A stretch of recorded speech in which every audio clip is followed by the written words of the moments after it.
அவங்க பேசவே மாட்டாங்க. அவங்களுக்கு மத்தவங்க பேசணும். அதுக்கு தேமுதிக அதற்கான கட்சி இல்லை.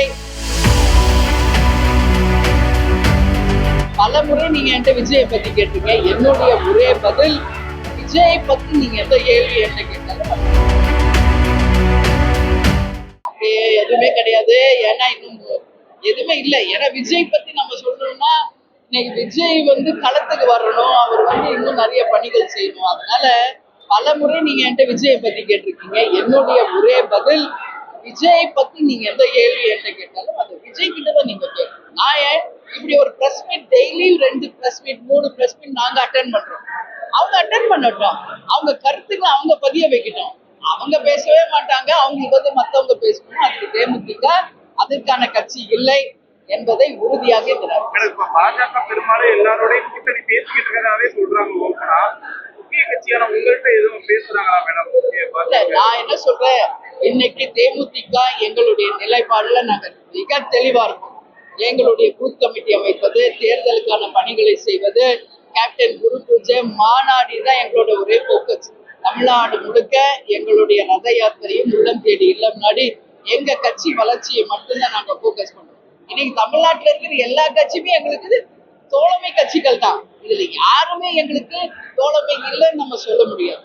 ஆனா அதிகாரப்பூர்வமாக கூட்டணி பத்தி பேசுறாங்கன்னா அதற்கு இன்னும் தேமுதிக நாங்க நாங்க இது யாரோடனும் பேசல. இதுதான் உண்மை.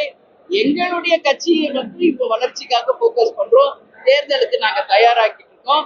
மாநாடு நெருங்கும் போது இந்த கூட்டணி பேச்சுவார்த்தைகள் நிச்சயம் வரும், உறுதி செய்யப்படும். அப்பொழுது பத்திரிகையாளர்களாகிய உங்களை அழைத்து நாங்கள் அதிகாரப்பூர்வமாக அறிவிப்போம்.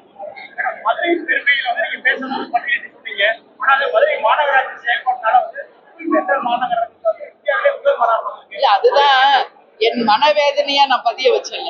மதுரை எவ்வளவு சிறப்பான ஒரு மாநகர். இன்னைக்கு அசித்தத்துல நம்பர் 1ன்னா இதை விட அசிங்க நம்ம மதுரைக்காரங்களுக்கு என்ன?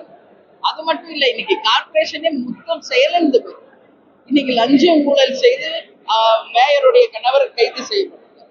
அந்த அம்மா மேயரை இன்னைக்கு ராஜினாமா பண்ணிட்டு போயிருக்காங்க.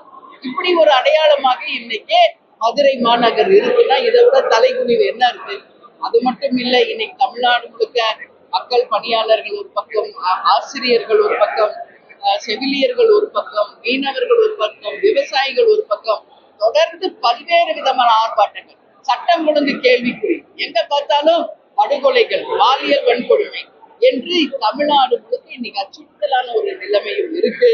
இதையெல்லாம் நாங்கள் டெய்லி அறிக்கையில கொடுத்துட்டு இருக்கோம். முதல்வர் அவர்கள் கவனத்துக்கும் நாங்கள் கொண்டு செல்கிறோம். எனவே இரும்பு கரம் கொண்டு அடக்கி சட்டம் ஒழுங்கை காக்க வேண்டியது முதல்வரின் கடமை. செய்திகளை உடனுக்குடன் தெரிந்து கொள்ள கீழ்கண்ட கேபிள் மற்றும் டிடிஹெச் நெட்வொர்க்குகளில் எம்நாடு செய்தி தொலைக்காட்சியை காணுங்கள். பாதகம் செய்பவரை கண்டால் நாம் பயம் கொள்ளலாகாது பாப்பா. மோதி மிதித்து விடு பாப்பா, அவர் முகத்தில் உமிழ்ந்து விடு பாப்பா. அண்மை செய்திகளை உடனுக்குடன் தெரிந்து கொள்ள இணைந்திருங்கள் எம்நாடு தொலைக்காட்சியுடன்.